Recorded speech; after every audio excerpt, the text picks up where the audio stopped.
Uganda banned the export of raw coffee, Zimbabwe blocked lithium from leaving the country unprocessed, Botswana now keeps half of its diamonds to polish them at home. These aren't just policies, these are signals.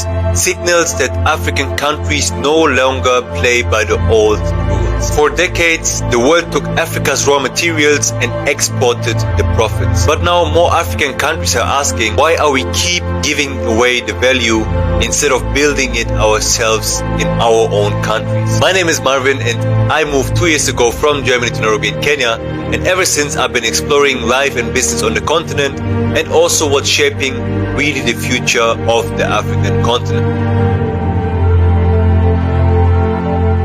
Almost every smartphone, electric vehicle, chocolate and cup of coffee is powered by Africa's raw materials. But the profits, the factories and the jobs, they're almost never here on the ground. And this is not an accident, it's a trap.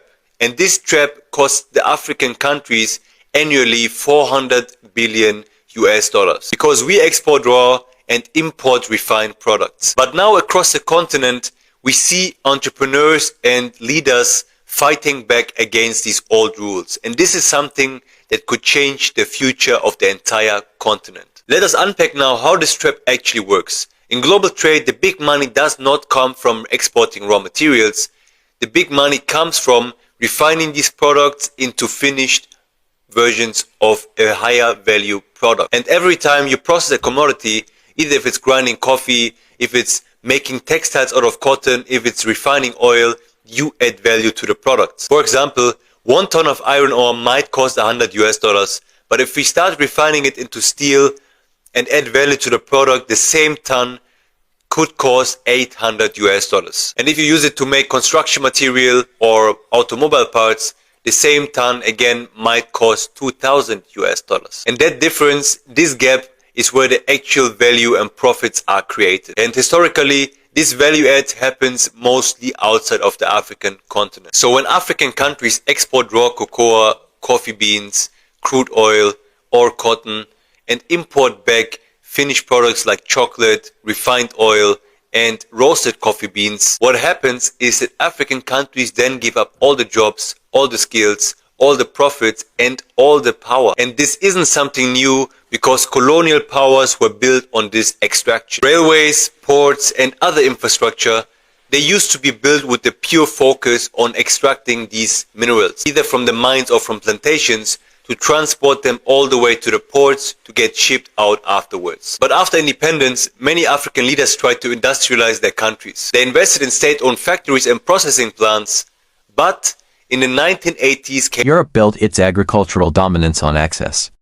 Access to foreign markets, access to preferential trade routes, and access to regions willing to accept European food exports at scale. For decades, Africa was positioned as one of those markets, absorbing surplus dairy, poultry, grains, vegetables, and processed foods from the European Union under trade frameworks that overwhelmingly favored European producers. That balance is now collapsing. Across multiple African regions, governments are quietly but decisively tightening restrictions on farm imports from Europe. Some bans are framed as temporary sanitary measures. Others are linked to currency protection, food security, or domestic farmer protection laws. Taken together, they form a coordinated economic shift that is rapidly destabilizing European agribusiness models. The European Union exports tens of billions of dollars worth of agricultural products annually, with Africa historically representing one of the fastest-growing destination markets. Poultry from France, dairy from the Netherlands, wheat from Eastern Europe, processed foods from Germany and Spain all flowed south in enormous volumes. These exports were often subsidized under the EU's Common Agricultural Policy, allowing European farmers to undercut African producers on price.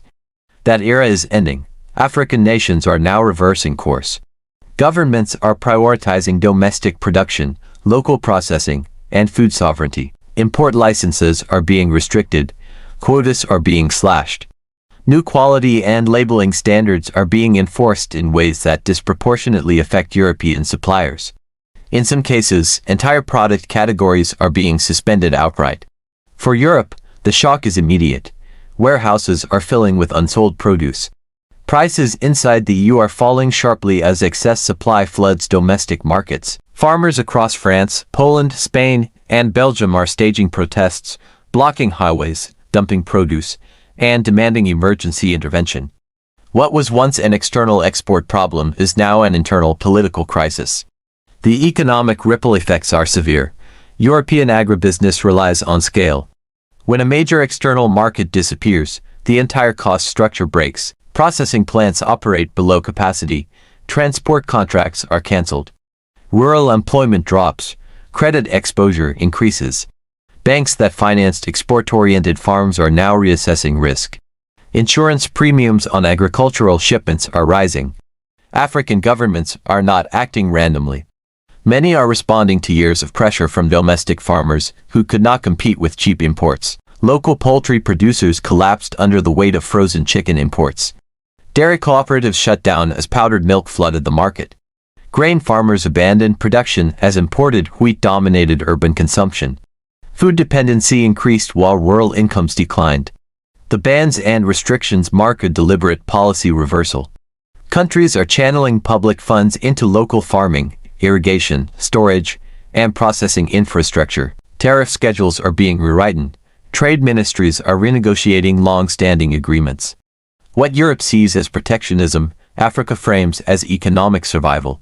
The political consequences inside Europe are intensifying. Agricultural unions are accusing Brussels of strategic failure. Export-dependent regions are demanding compensation. National governments are clashing with EU institutions over emergency subsidies. The common agricultural policy, already under strain from climate targets and budget limits, is facing its most severe stress test in decades. Meanwhile, Africa is leveraging its position. Reduced imports are being paired with increased intra-African trade under the African Continental Free Trade Area. Regional food corridors are emerging. Surplus production in one country is being redirected to neighbors instead of European suppliers. Local brands are expanding. Processing capacity is growing. Jobs are returning to rural areas. Europe's loss is not being evenly distributed. Smaller farmers are being hit hardest, while large multinational food corporations attempt to pivot toward Asia and the Middle East. But those markets are already saturated, competitive, and less politically flexible. Africa was unique in its scale, proximity, and growth trajectory. Losing it creates a structural gap Europe cannot easily replace. The geopolitical dimension is impossible to ignore. Food trade has always been a tool of influence. By reducing reliance on European imports, African states are also reducing political leverage. Trade dependency once translated into diplomatic pressure. That leverage is now fading. European leaders are scrambling. Emergency summits are being held. Trade envoys are being dispatched. Quiet negotiations are underway to restore access, soften restrictions, or reframe compliance requirements. But African governments are holding firm. The message is clear. Market access will now come with conditions that prioritize African producers. For the United States, the situation is being watched closely. American agribusiness has its own export interests, and any disruption in global food trade reshapes competitive dynamics. U.S. policymakers are concerned that Europe's displacement could accelerate African self-sufficiency in ways that reduce long-term import dependence altogether. This shift is not isolated. It is part of a broader realignment in which African countries are asserting control over critical economic sectors. Energy, minerals, finance, and now food are being repositioned as strategic assets rather than open markets. European media outlets increasingly refer to the situation as a crisis. Industry analysts warn of prolonged instability. Political opposition parties are using the fallout to attack sitting governments. Rural voters are becoming more volatile. Food inflation is colliding with oversupply, creating policy contradictions that are difficult to manage. Africa, meanwhile, is absorbing the impact differently. Domestic prices are stabilizing. Farmer incomes are rising in protected sectors. Governments are gaining political capital by defending local producers. While challenges remain, the trajectory is clear. Control over food systems is being reclaimed. The bans are not merely about agriculture. They represent a rejection of an economic model that positioned Africa as a dumping ground for surplus production. They signal a transition toward self-directed development, even at the cost of diplomatic friction.